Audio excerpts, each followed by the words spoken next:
Hello everyone, welcome to Study Jack Point. मैं वीरेंद्र सिंह एक बार फिर से आप सभी का स्टडी जैक पॉइंट प्लेटफॉर्म पर स्वागत करता हूं। उम्मीद है कि आप सब अच्छे होंगे।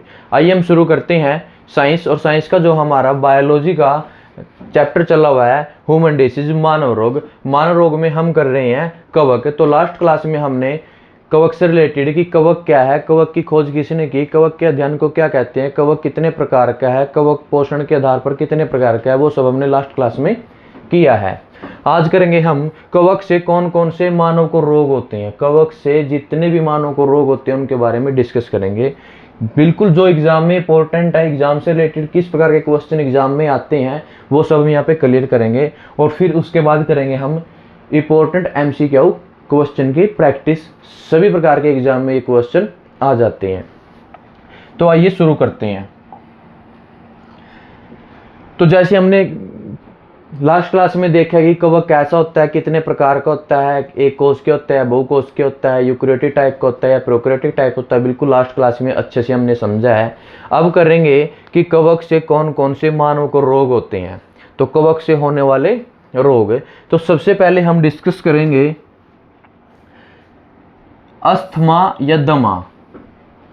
आपने देखा होगा कि कुछ व्यक्तियों को क्या है कि अस्थमा या दमा या सांस की बीमारी होती है, रोग होता है, उसको बोलते हैं अस्थमा दमा, जिसका नेम है एस्परगिलोसिस।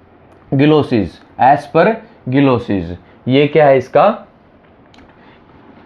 नेम है। और इसके जो अन्य नेम है वो नेम क्या है, अन्य नेम अस्थमा भी बोल देते हैं, दमा भी बोल देते हैं।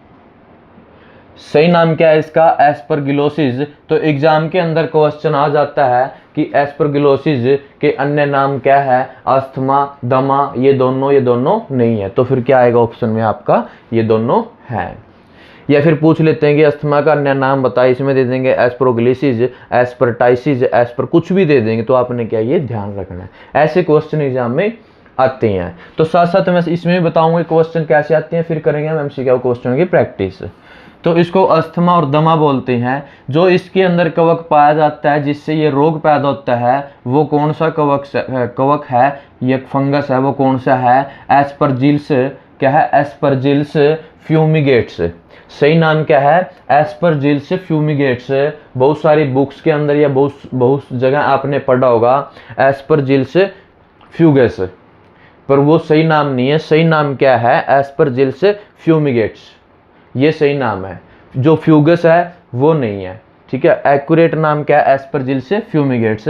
तो यहाँ पे एक क्वेश्चन और बन जाता है कि बताइए जो अस्थमा रोग है किसके कारण होता है, कवक से होता है, बैक्टीरिया से होता है या फिर वायरस से होता है। तो कौन से होता है, वो कवक से होता है। और पूछ लेते हैं कि एस्परजिलस फ्यूगेट्स निम्न में से क्या है, कवक है, बैक्टीरिया है, क्या है, तो वो क्या है, कवक है। उसके बाद बात करते हैं कि माध्यम क्या है, हवा द्वारा फंगल से।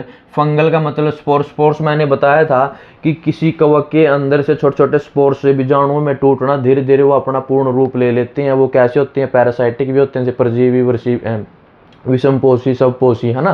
तो जो भी टाइप्स थे, तो उसके अकॉर्डिंग वो सांस लेने के, जैसे व्यक्ति सांस लेगा तो जो वायुमंडल वातावरण में क्या है, वो जो छोटे छोटे कवक के बीजाणु हैं वो क्या है, स्पोर्स हैं, वो शरीर के अंदर जाएंगे और फिर क्या करेंगे, रोग पैदा करेंगे। तो किसके द्वारा, हवा के द्वारा, क्या, सांस के जरिए। लक्षण में क्या आएंगे, लक्षण क्या होगा, खांसी, खून वाली बलगम। तो साथ साथ क्या होगी, खांसी होगी, श्वास लेने में दिक्कत होगी और खून के साथ क्या होगी, बलगम आएगी। सांस लेने में कठिनाई, फेफड़ों में जाल और बुखार। अब इसमें देखो सांस लेने में क्या होगी, क्या होगी, कठिनाई होगी। फेफड़ों में, फेफड़ों के अंदर जो ये, जैसे ये क्या है, फंगस है, कवक है, ये जैसे फेफड़ों में जाएगा, ये हमारे क्या है, लंग्स हैं। और लंग्स के अंदर ना बहुत सारे क्या है, ये हमारी वेसल्स, नलिकाएं होती हैं, कूपिकाएं, नलिकाएं, ठीक है।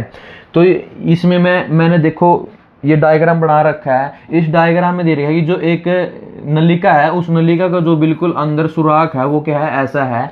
जैसे जिस व्यक्ति को क्या है, ये कवक रोग हो जाएगा तो उसकी जो ये सुराख है, जो होल है नलिका, वो क्या हो जाएगा, बिल्कुल क्या हो जाएगा, सिकुड़ जाएगा। क्या हो जाएगा, सिकुड़ेगा। सिकुड़ेगा कैसे, देखो जैसे ये फंगस शरीर के अंदर जाएगा तो डायरेक्ट क्या है, फेफड़े पे अटैक करेगा। फेफड़े में क्या करेगा, अब जैसे क्या है, ये कोई एक फेफड़े का कोई ना कोई एक होल है, इस होल में क्या ये फंगस क्या करेगा, मकड़ी के जैसे जाल बना देगा। क्या बना देगा, जाल बना देगा। अब हमारा जैसे हम श्वास लेते हैं तो हमारा जो लंग्स है, फेफड़े हैं, वो क्या करेंगे, फलाव में आएंगे, फूलेंगे। अब जैसे इसने क्या कर दिया, ये जाड़ बना दिया। जाड़ का मतलब मकड़ी के जाड़, जैसे इसने जाड़ बना दिया। जाड़ बनाएगा तो जैसे सांस लेंगे, सांस लेने से फेफड़े क्या होते हैं, फूलते हैं ना, तो वो फूलने तो देगा नहीं, क्योंकि जाड़ ने क्या कर दिया, पकड़ लिया है, मतलब एक प्रकार से क्या कर दिया, इसको सील दिया है। अब वो फूलेगा तो है नहीं, फूलेगा तो नहीं पूरी तरह से, क्या श्वास लेंगे नहीं, श्वास लेने में क्या होगी, दिक्कत होगी। तो समझ में आया? तो पूछ लेते हैं एग्जाम में, जो कवक रोग होता है अस्थमा में, उसमें किस पे अटैक होता है, तो लंग्स पे होता है। और लंग्स में क्या करेगा, वो जाड़ बनाएगा। जाड़ बनाएगा तो क्या कर देगा, जो नलिकाएं होती हैं, कैविटी होती हैं, वो सारी की सारी क्या होती हैं, जो छोटी छोटी नलिकाएं होती हैं, उनके अंदर जाल बना लेगा, और जाल बनाने को उनको सिकुड़ देगा। सिकुड़ने से फेफड़े का काम क्या, श्वास लेने पे फूलते हैं, या फिर श्वास छोड़ने पे दोबारा उसी पोजीशन में आ जाते हैं। तो वो पोजीशन क्या हो जाती है इनकी, फूलने नहीं देगी ऐसे, ठीक है, तो सिकुड़ जाएगी। तो ये देखो, ये ऐसी थी, और रोग होने के बाद इसकी जो ये थी क्या है, सिकुड़ गई, किसके कारण, कवक के कारण। तो ध्यान रखिए, फेफड़ों में क्या बनाता है, वो जाल बनाता है। क्या बनाता है, जाल बनाता है, जिससे श्वास लेने में दिक्कत होती है। सेकंड, इसके अंदर देखो, जैसे ये क्या है, इसका ये होल है, तो इसके अंदर रोग हुआ तो धीरे धीरे पहले कैसे ऐसे हो गया, उसके बाद फिर बिल्कुल क्या हो जाएगा, ये सिकुड़ जाएगा ना। तो ये क्या है, एक डायग्राम बनाया हुआ है कि किस प्रकार ये लंग्स के अंदर कार्य करता है। तो इसकी जांच क्या होगी, चेस्ट का क्या करेंगे, एक्सरे करेंगे। एक्सरे में क्या है, बिल्कुल सिकुड़े हुए मिलेंगे, और सीटी स्कैन से भी क्या इसका पता लगा सकते हैं, या फिर स्पुटम कल्चर के नाम से भी क्या है, इसका एक टेस्ट है, बिल्कुल जांच है इसकी स्पेशल, इससे पता लगाया जा सकता है। जैसे ये उपचार हो जाएगा, उपचार के बाद अगर इसमें मैंने बताया जो इसका प्रभावित अंग क्या हो गया, लंग्स हो गए, फेफड़े हो गए, श्वास, जो भी हमारी श्वास नली और लंग्स है। मेन क्या प्रभावित अंग हमारा ऑर्गेन है, जो वो क्या है, फेफड़े हैं, लंग्स है। इसके उपचार जैसे ही पता चल गया कि भी इस कवक से रिलेटेड क्या है, ये रोग हो चुका है, तो उसको एंटी फंगल या तो वेरिकानाजोल या फिर एम्फोटेरिसिन बी, ये नाम की क्या है, दवाइयाँ या टैबलेट दी जाती है। अधिकतर फेफड़ों में कैविटी बनाने वाले रोगियों में पाया जाता है। समझे, कैविटी का मतलब क्या है, कुछ ऐसे जीव होते हैं जो फेफड़ों में जाएंगे और धीरे धीरे क्या छेद बनाएंगे, छेद बनाने के बाद जो उनका प्रोसेस है, वो प्रोसेस शुरू करेंगे, जिससे क्या प्रॉब्लम हो जाती है। ऐसे ही फेफड़ों का रोग मैंने बैक्टीरिया में बताया था, टीबी। टीबी में भी क्या है, ये फेफड़े से संबंधित रोग है। खांसी आएगी, खांसी में के साथ साथ बलगम आएगा, खून आएगा, बलगम के साथ क्या होगा, खून होगा ना। तो ज़्यादातर ये क्या है, टीबी पेशेंट में भी इस तरह का क्या है, प्रोसेस है। पर टीबी में क्या है, बैक्टीरिया से होता है, और कवक में क्या है, एस्परजिलस कवक से होता है, ठीक है। इसमें क्या होगा कि जाड़ बनाएगा, क्या बनाएगा, जाड़ बनाएगा। तो ध्यान रखना इसका उपचार। आज तक एग्जाम में क्वेश्चन आया तो अस्थमा से रिलेटेड आया, एस्परजिलस, या फिर इसका कारक कौन सा है, या फिर प्रभावित अंग क्या है। नेक्स्ट क्वेश्चन करेंगे हम। नेक्स्ट क्वेश्चन है, नेक्स्ट जो हमारा डिसीज है, वो डिसीज क्या है, रिंग वर्म। रिंग वर्म को क्या बोल देते हैं, दाद बोल देती हैं। क्या बोल देते हैं, दाद बोल देती हैं। जैसे स्क्रीन पे देखोगा, इस टाइप का क्या है, एक रिंग, एक सर्कल में क्या है, दाद दिखाई देगा। क्या है ये, दाद दिखाई देगा। तो ये भी क्या है, कवक के कारण होता है, फंगस के कारण होता है, जिसको हम क्या बोलते हैं, रिंगवॉर्म या फिर डर्माफाइटोसिस। क्या बोल देते हैं, डर्मेटोफाइसिस। ये क्या है, इसका इंग्लिश नेम है रिंगवर्म, और हिंदी में क्या, दाद बोल देते हैं। दाद जैसे टीनिया बोलती हैं, दाद टीनिया। तो क्या बोलते हैं इसको, रिंगवर्म, डर्माफाइटिस, या फिर इसको क्या बोलते हैं, दाद या फिर टीनिया। तो इसके जो लक्षण है, लक्षण क्या दिखाए, जो आपकी स्किन होगी, स्किन पे इस टाइप का क्या है, सर्कल में क्या है, इस टाइप की स्किन दिखाई देगी आपको, तो उसको क्या है, मतलब दाद हो चुका है। इसका जो कारक है, वो कारक क्या है, बहुत सारी बुक में सिर्फ क्या एग्जाम में एक ही क्वेश्चन आता है कि ट्रैकोफाइटोन। क्या है, ट्रैकोफाइटोन। बट माइक्रोस्पर्म्स या फिर एपिडर्मोफाइटोन से भी क्या है, इसका ये लक्षण दिखाई देता है। इसके कारण भी होता है, किसके कारण, माइक्रोस्पर्म्स या फिर एपिडर्मोफाइटोन या फिर ट्रैकोफाइटन, इन तीनों से क्या है, ये कवक रोग हो जाता है। कवक रोग होगा तो उसमें लक्षण क्या दिखाएगा, त्वचा पर ये लक्षण दिखाई देंगे। और क्या होगा, गोल, रिंग वॉर्म, रिंग का मतलब गोल आकृति में लाल लाल चकते चकते क्या है, आपको ये दिखाई देंगे। और इसमें क्या होगी, खुजली होगी। क्या होगी, खुजली होगी। ये क्या शरीर पे भी निकल सकता है और ये क्या हमारे हेड पे, सर पे भी रख सकता है, बालों में। तो हमारे जैसे स्कल्प पे सर में होगा, सिर में होगा, तो वहाँ पे भी क्या है, ये हमारे बाल झड़ना शुरू हो जाएंगे।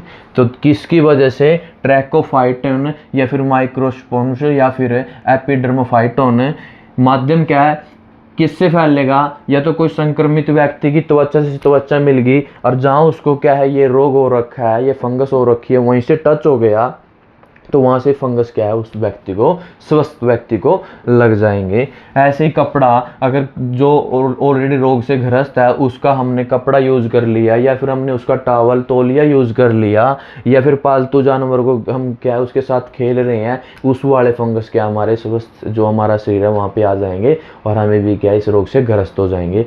जो हम ये रोग कर रहे हैं, बैक्टीरिया, वायरस या प्रोटोजोआ, कवक, कृमि, ये सारे कौन से हैं? मैंने बिल्कुल फर्स्ट क्लास में बताया था कि संक्रमण रोग हैं, जिसको कम्युनिकेबल डिसीज बोल देते हैं, इन्फेक्टेड डिसीज बोल देते हैं, ये संचारी रोग बोलते हैं ना। तो अभी तक हम क्या संचारी रोग कर रहे हैं, उसके बाद गैर संचारी या फिर बिल्कुल अनुवंशिक टाइप के क्वेश्चन करेंगे या उनसे रोग करेंगे। तो ये ट्रैकोफाइटन, माइक्रोस्पोरम्स या फिर एपिडर्मोफाइटन, ये इससे क्या ये रोग होता है। माध्यम क्या है, ये है। लक्षण में क्या, गोल गोल लाल चकत्ते चमड़ी पे, ये त्वचा पर दिखाई देंगे और क्या होगी, खुजली होगी। ठीक है, तो ये क्या है,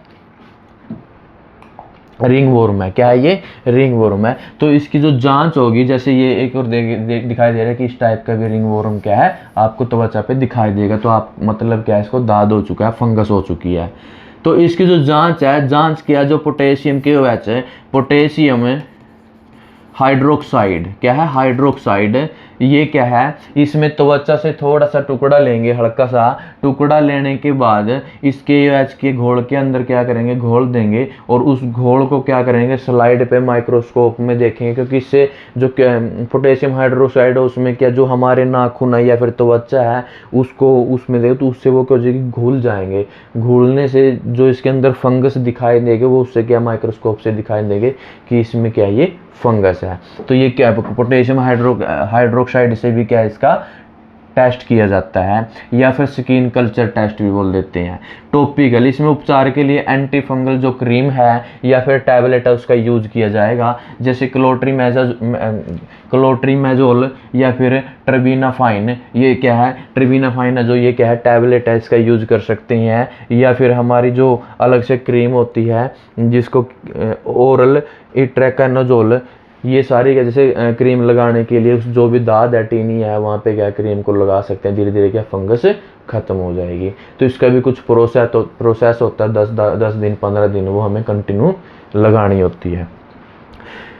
तो दूसरा क्या है, जो ये रोग है, इस रोग को क्या बोल देते हैं, कॉन्टैजियो डिसीज बोल देते हैं। कॉन्टैजियो मतलब है कॉन्टैक्ट में, अगर किसी के कॉन्टैक्ट में हो गए, मतलब क्या, जैसे त्वचा साथ मिल गया तो ये जल्दी से क्या फैलता है। संक्रमण रोग कर रहे हैं तो इसका मतलब ये कि एक दूसरे से बहुत तेजी से फैलता है। तो जिस व्यक्ति को क्या है ये रोग हो जाता है, तो उसके हमने टॉवल वगैरह, उसके कपड़े वगैरह या उसकी त्वचा कैसे न कैसे किसी प्रकार लगे तो ये रोग हो जाता है, उससे क्या हमने बचाव करना है। तो नेक्स्ट डिसीज क्या है, नेक्स्ट डिसीज हिस्टोप्लाज्मोसिस। देखो कवक से तो बहुत सारी डिसीज होती हैं, पर एग्जाम से रिलेटेड जो एग्जाम में क्वेश्चन आते हैं वो हम डिसीज कर रहे हैं। तो हिस्टोप्लाज्मोसिस ये क्या है, ये भी क्या है, एक ऐसा रोग है जो इसका अन्य नाम है डार्लिंग रोग। कौन सा है, डार्लिंग डिसीज। ये डिसीज कैसी है, जो इसका कार्य क्या है, हिस्टोप्लाज्मा से होती है। कौन सी, हिस्टोप्लाज्मोसिस किससे होती है, क्या कवक है, उस कवक का नाम क्या है, हिस्टोप्लाज्मा कैप्सुलेटम। हिस्टोप्लाज्मा कैप्सुलेटम ये क्या है, एक कवक है। ये कहाँ पाया जाता है, मिट्टी, पक्षी, चमगादड़ों की बीट, जैसे मुर्गा है ना, कबूतर है या पक्षी हैं, चमगादड़ हैं, उनकी बीट में ये क्या है, कीट पाया जाता है। जैसे वो कुछ खाएंगे, उस खाते खाते जैसे किसी भी पक्षी ने कुछ खा लिया और उस जो वस्तु खाई है, जो पदार्थ उसने खाया, उस पर क्या ये कीट था, वो कीट धीरे धीरे क्या शरीर में आएगा, शरीर से फिर वो क्या है, उसकी जो बीट होगी, उसकी पोटी होगी, उसमें आएगा, उससे क्या वो किसी न किसी मिट्टी में, और मिट्टी के जरिए या किसी न किसी कारण मानव के शरीर में आ जाता है। तो जैसे ये देखो यहाँ पे क्या है, इन्होंने क्या कर दी, बीट कर दी। ठीक है, बीट करने के बाद तो ये धीरे धीरे क्या है, किसी न किसी वायु, मिट्टी या कैसे मिट्टी के हाथ लगने से हमारा हाथ या नाक के जरिए लग गया, तो क्या है वो नाक लगने से क्या है वो जो भी यहाँ पे क्या है कवक है वो कवक क्या हमारी बॉडी में जाएंगे, बॉडी में जाने से क्या होगा, फिर रोग होगा। कौन सा रोग होगा, हिस्टोप्लाज्मोसिस रोग होगा। लक्षण क्या है, उसको तेजी से खांसी आएगी, खांसी से सांस लेने में साथ साथ क्या आएगी, कठिनाई होगी, मतलब सांस नहीं ले पाएगा। और क्या करेगा, बुखार के साथ साथ कमजोरी, देखो बुखार भी होगा, पूरा कमजोर हो जाएगा, और साथ साथ क्या होगा, सांस लेने में दिक्कत होगी, जैसे कोरोना में ऐसा लक्षण दिखाई देते हैं। तो जांच क्या है, चेस्ट का एक्सरे होगा और कल्चर। कल्चर में क्या है कि ये पता लगाया जाता है इसको किससे बीमारी हुई है और इसका इलाज किस डिसीज से हो सकता है। तो ये बहुत सारे कल्चर जो टेस्ट हैं, जैसे यूरिन कल्चर, यूरिन में पता लगाया जाए कौन सा इसमें बैक्टीरिया है या जो भी अलग से जो जीव है, और इसको कौन कौन सी दवाई ख़त्म कर सकती है, वो उसके अंदर बिल्कुल कल्चर के अंदर दिखाई देता है। तो क्या चेस्ट का एक्सरा या फिर कल्चर टेस्ट। उपचार के लिए इट्राकेनाजोल या फिर एम्फोटेरिसिन बी इस प्रकार की क्या, या फिर सिस्टमेटिक फंगल इन्फेक्शन कहते हैं। देखो इसके लिए जो उपचार के लिए हैं वो क्या, जो क्रीम है या तो वो, या फिर इट्राकेनाजोल क्रीम या फिर एम्फोटेरिसिन क्रीम, या फिर इसके लिए एंटी फंगल की अलग से टैबलेट आती हैं वो यूज़ कर सकते हैं। या इसका जो अन्य है, इसका इन्फेक्शन है, इसको क्या बोल देते हैं, systemic fungal infection, systemic fungal infection. इसको क्या है, इस रोग को क्या बोल देते हैं, सिस्टेमिक फंगल इन्फेक्शन बोल देते हैं। एग्जाम में आ जाता है, तो बहुत बार एग्जाम में आ जाता है। देखो क्या आएगा एग्जाम के अंदर, निम्न में से बताइए कि हमारा जो लंग्स है, फेफड़े हैं, कि कौन कौन से पे इफेक्ट डालता है।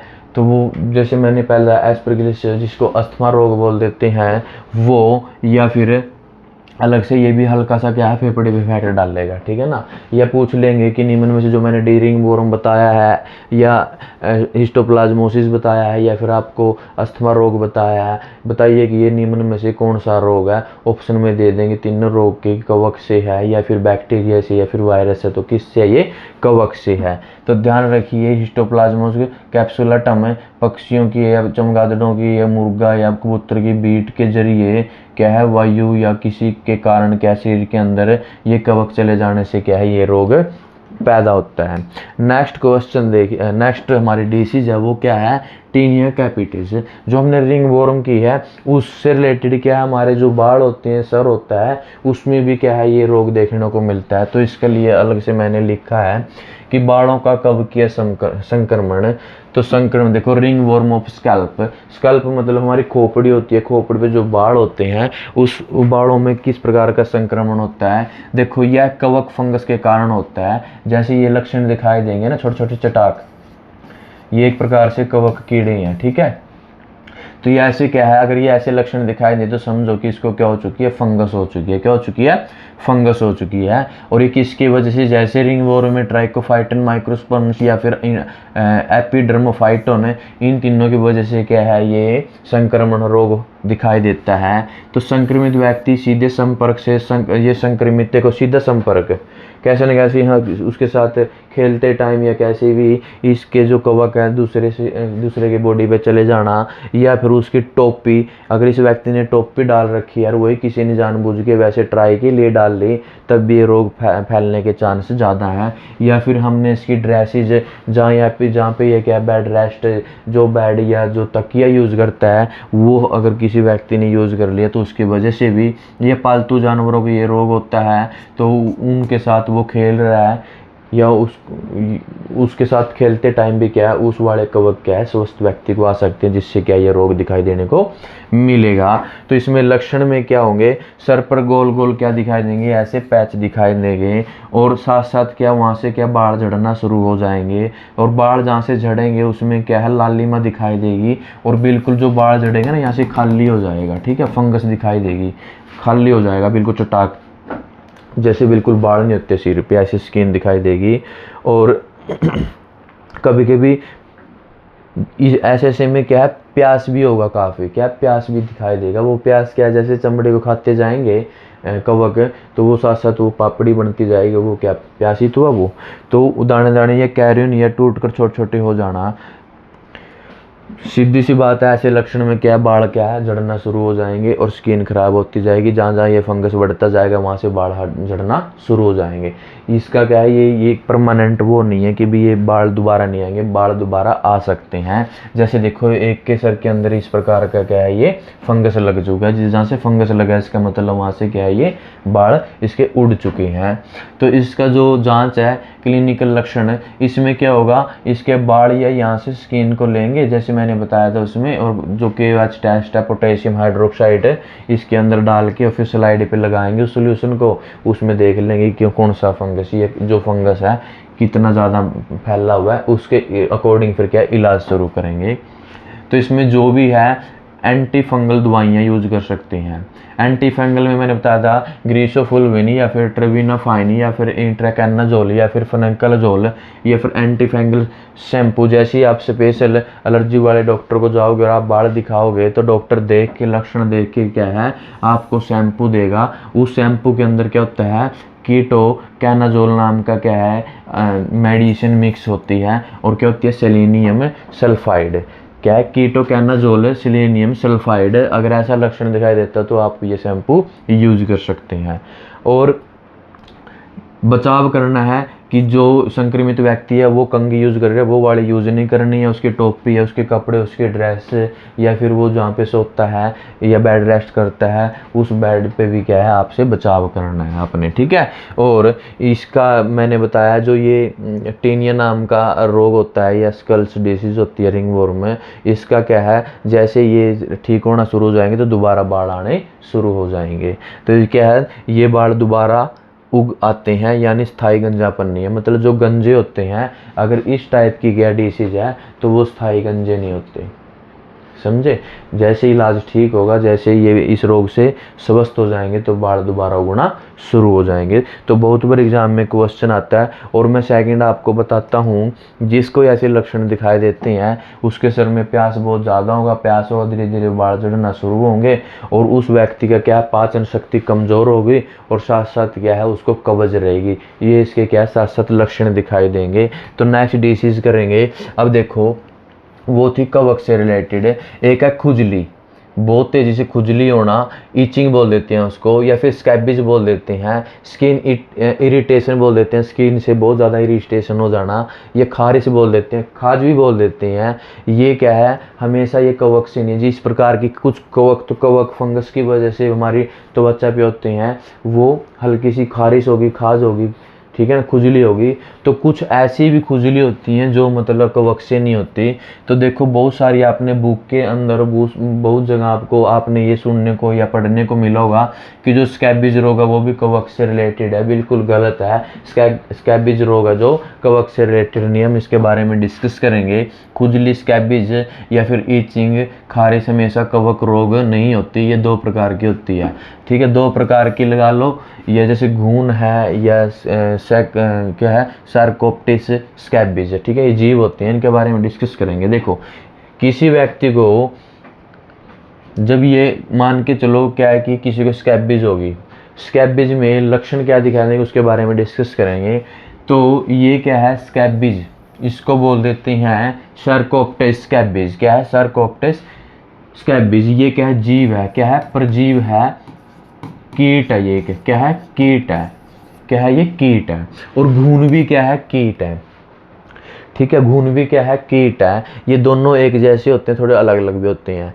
तो इसमें क्या है कि ये जीव जैसे बॉडी पे आएंगे, बॉडी पे आने के बहुत सारे क्या माध्यम है, ठीक है। कोई ख़राब गेहूँ है, गेहूँ का आटा है, या किसी और प्रकार का आटा है, जिससे वो क्या है इसके अंदर बहुत तेज़ी से फैलेंगे। फैलने से क्या धीरे धीरे किसी न किसी प्रकार वो बॉडी पे आएंगे। और बॉडी पे आने से क्या करेंगे, जैसे त्वचा है, ये त्वचा पे आएंगे, त्वचा को क्या करेंगे खोदेंगे, त्वचा को खोद के त्वचा के अंदर रहना शुरू करेंगे। जैसे ये अंदर रहना शुरू करेंगे, अब ये बताओ जब कोई जीव तो बच्चा को काटेगा, काट के उसके अंदर रहेगा तो क्या होगी, तेजी से खुजली होगी। एक तो क्या है बहुत तेजी से खुजली होगी, ठीक है। और ये खुजली कैसे होगी, रात को बहुत ज़्यादा देखने को मिलेगी, रात को बहुत तेज़ी से खुजली होगी।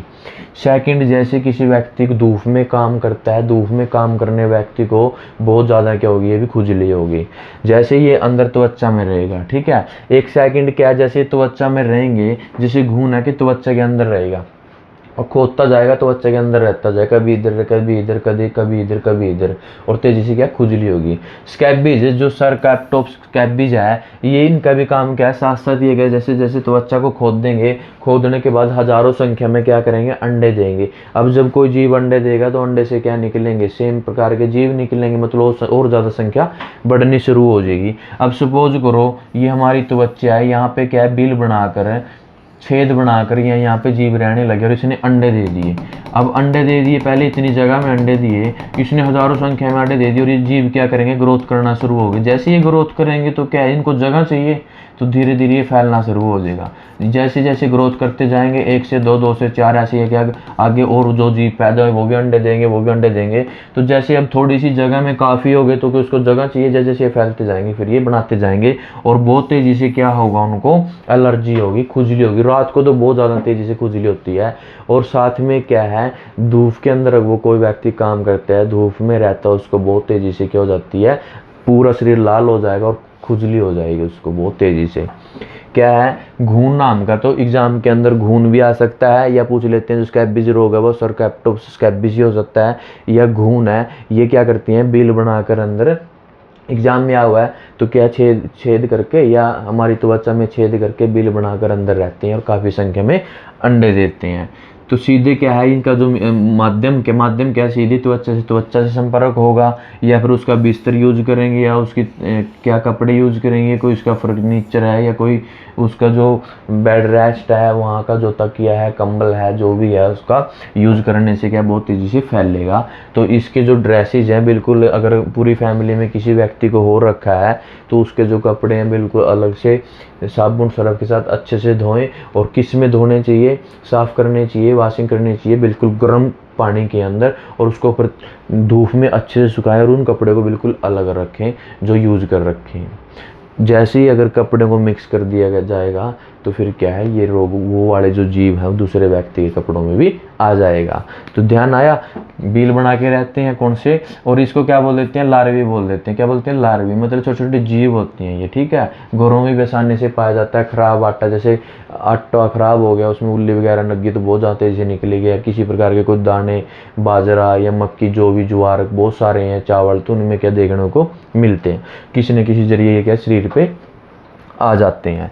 तो इनके लिए जो स्पेशल है अलग से जो मेडिसिन है, वो मेडिसिन क्या है, देखो सबसे पहले तो बॉडी की क्या सफाई होनी चाहिए। तो बच्चे की सफाई अच्छे से रखोगे तो क्या है, ये रोग होगा नहीं। अगर ये रोग हो तो एक तो परमेथ्रिन, क्या है, परमेथ्रिन लोशन होता है, परमेथ्रिन। अगर स्कैबीज है, स्कैबीज के लिए परमेथ्रिन लोशन हो जाता है, लोशन आता है या क्रीम आती है, या फिर इसको आइवरमेक्टिन टेबलेट होती है। क्या है, आइवरमेक्टिन, ये इसको इवर्सिनमैक्टिन के नाम से भी आती है ना, वो स्पेशल भी क्या है, जीव को ख़त्म करने के लिए। एक क्रोटामीटोन क्रीम है, या बेंजिल बेंजोएट, ये बड़े व्यक्तियों में काफ़ी टाइम से अगर क्या है उसके लिए यूज़ की जाती है। एक होता है लिंडे लोशन, जो लिंडे लोशन है ना, ये भी क्या है, इसको ख़त्म करने के लिए, जीव को ख़त्म करने के लिए यूज़ किया जाता है। पर ये क्या है, अगर कोई महिला गर्भवती है, मतलब प्रेग्नेंट है, और दूसरा क्या, अगर वो बच्चे को स्तनपान दूध पिलाती है तो उसको क्या है, ये क्रीम यूज़ नहीं करनी होती, ध्यान रखिए। और अगर कोई 2 साल से 2 महीने से कम का बच्चा है, या 2 साल से कम का बच्चा है, मतलब 2 साल से कम का बच्चा है, तो उसको ये क्रीम में दी जाती है। उसके लिए सल्फर मरहम का यूज़ किया जाता है, याद रखना, सल्फर मरहम का यूज़ क्या है, यूज़ किया जाता है। और उनको धूप से दूर रखा जाता है, धूप से दूर रखा जाता है। तो ध्यान रखिए, परमेथ्रिन क्रीम में ये इवर्सिनमैक्टिन या आइवरमेक्टिन टैबलेट है, क्रोमेटोन क्रीम है, बेंजिल बेंजोएट या लिंडे लोशन है, ये साथ इत्यादि प्रकार के क्या है, जीव को नष्ट करने के लिए क्या है, ये मेडिएशन है। जो परमेथ्रिन लोशन है डायरेक्ट इसको तो बिल्कुल ही ख़त्म कर देता है, पर इसका भी एक प्रोसेस है लगाने का, जैसे 4 दिन लगा दी या डेली लगा दी, 4 दिन बाद लगाना है, ऐसे, ठीक है ना। तो इससे रिलेटेड बहुत बड़े एग्जाम में क्वेश्चन है। जो स्कैबीज रोग है, कवक रोग नहीं है, पर इससे क्वेश्चन आ जाता है कि जो स्कैबीज रोग है वो किससे होता है। तो वो किससे होता है, सरकोप्टेस स्कैबिस से होता है। और ये क्या है, लक्षण दिखाई देंगे, जो आपकी बॉडी है, बॉडी में ये बिल्कुल लाल लाल दाने उठे हुए दिखाई देंगे ऐसे काफ़ी संख्या में। इसका मतलब उसको क्या हो चुका है, स्कैबिस हो चुकी है। देखो ऐसे इस प्रकार के बिल्कुल रेडनेस में दाने दाने दिखाई देंगे, उसको क्या हो चुकी है। और जो किसी को रिंग वॉर्म होता है वो क्या है, इस प्रकार का दिखाई देगा सर्कल में, इसमें क्या काफ़ी काफ़ी दाने दिखाई देंगे, तो उसको क्या है, स्कैबिस है। क्या है, इसको स्कैबिस है। तो दोस्तों इस प्रकार की डिसीज जो एग्जाम में रिलेटेड से एग्जाम में इससे रिलेटेड बहुत बार एग्जाम में क्वेश्चन आए हैं और आगे भी आएंगे। तो अगर आपको ये वीडियो अच्छी लगे तो दोस्तों आप हमारे चैनल को ज़्यादा से ज़्यादा शेयर करें, लाइक करें, सब्सक्राइब करें और बेल आइकन वाले बटन पे क्लिक करें। हमारा चैनल का नाम जैसे यूट्यूब पे सर्च करोगे Study space Jack space Point, बिल्कुल टॉप में इसी लोगों के साथ दिखाई देगा, वहाँ से आप क्या है सब्सक्राइब कर सकते हैं और हर प्रकार के टाइम टू टाइम नोटिफिकेशन पाने के लिए बेल आइकन वाले बटन पे क्लिक कर सकते हैं। मिलते हैं अब नेक्स्ट क्लास में, इससे रिलेटेड एग्जाम में MCQ क्वेश्चन कैसे बन के आते हैं। थैंक यू, धन्यवाद।